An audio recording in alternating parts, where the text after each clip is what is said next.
Welcome to the purposes of government and who benefits. Government, as defined by your textbook, is the institutions and processes through which public policies are made for society. The institutions of government include Congress, the President, and the courts. These institutions, in addition to state and local governments, were created to regulate society. How does one regulate society? Another definition of government is that government uses legitimate force to control human behavior and regulate society. When I say legitimate force, what does that mean? It doesn't mean using violence, but the legitimate force of making laws. Think about why you don't run a red light. You want to avoid the fines that come with a ticket.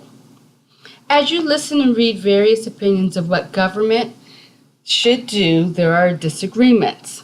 The disagreements are over one of two things: how we should govern and what government should do. How should we govern and who should hold the power are questions that people often disagree over. What should the government do? In other words, what should the scope of government be?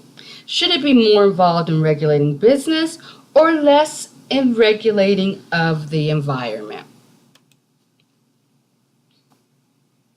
The questions of who should govern and what government should do can't be separated from politics. The politics is how we select who will govern, elections, and what policies they make. Public policy includes laws passed by Congress and regulations established by various bureaucratic agencies. Harold Laswell developed a definition of politics to include the who, what, and how. The who of politics is who gets. At a minimum, the who includes voters, candidates, groups, and parties. The what of politics is the benefits that the government provides, such as Social Security benefits. However, with benefits, there are burdens, such as having to pay taxes. The how of politics is how people get what they want by voting, supporting lawmakers, compromising, and lobbying. The policy agenda are the issues that government officials feel are most important. What determines what problems government officials will solve? The issues that appear on the policy agenda can change regularly and consist of issues that people disagree about the solutions. The next few slides will explain how the policy agenda is determined and addressed. Please note that the information presented on the chart will be addressed throughout the year and might be on the AP exam. I am so sure that I will give everyone a puppy if one of these topics is not on the exam. This chart, the Policymaking System, explains how public policy is made, including who determines the public agenda, who determines solutions, and the implications of the solutions. First, we will look at the people in linkage institutions.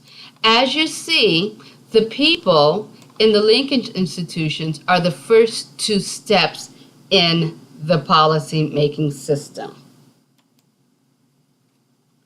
Since the government is supposed to serve the interests of the people, the policy-making system begins with them. How then are the interests of the people communicated to the ones who solve the problems? The answer is linkage institutions. Linkage institutions are just like links in a chain. They make connections. For example, if the voters think illegal immigration is an issue that should be addressed, then the candidates running for office campaign on the issue. Ideally, when they get into office, they will create policy to address illegal immigration.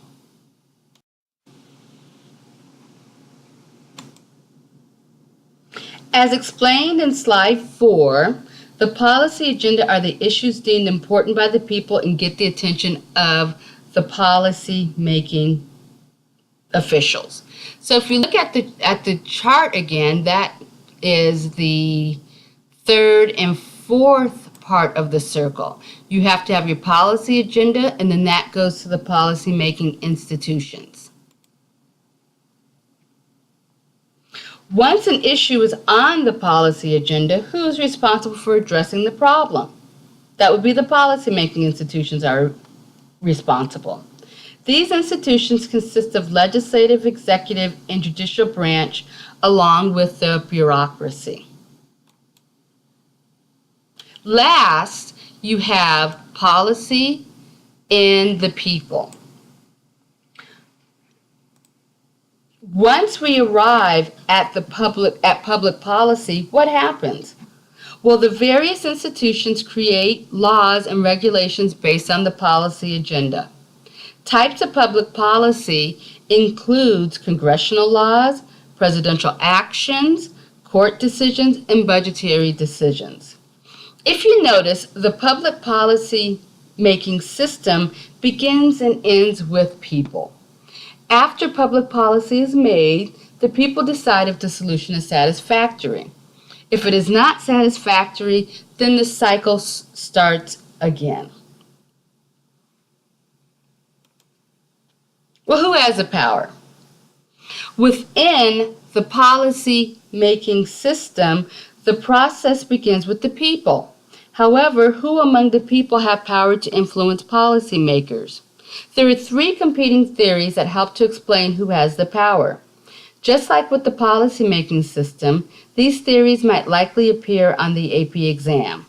Just like with the policy-making system, I will give prizes if it doesn't appear on the exam. However, this time I will give each of you a kitten. I hope you're not allergic to them.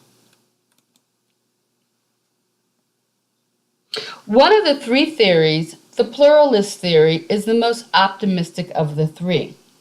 According to this theory, governments compete equally for the attention of policymakers. The governments consist of special interest groups whose job is to try to influence public policy. They influence public policy by getting the attention of the policy-making institutions. If all goes well, the needs of the public will be addressed. The elite or class theory is the least democratic of the three theories. It is based on the politics of class division. The upper class elite will always come out ahead because they have wealth and power. This wealth and power is used to gain access to policy-making institutions to achieve an outcome beneficial to the elite class. Another way of thinking about hyperpluralism is too much of a good thing is sometimes bad. According to the hyperpluralist theory, there are so many groups trying to influence public policy that it makes it difficult for government to function. If the government gives in to the wishes of every interest group, as a result, policy that is implemented is not effective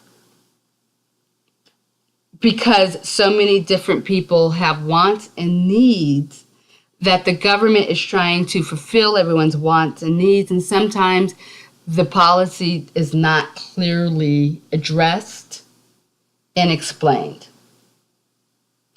Also, if a group is unsuccessful with one institution, they can try it again in another. For example, when a group fails with Congress or the president, they can always turn to the courts. This can then lead to policy gridlock. Well, that's it, folks. The next lecture will focus on the writing of the Constitution. See you soon.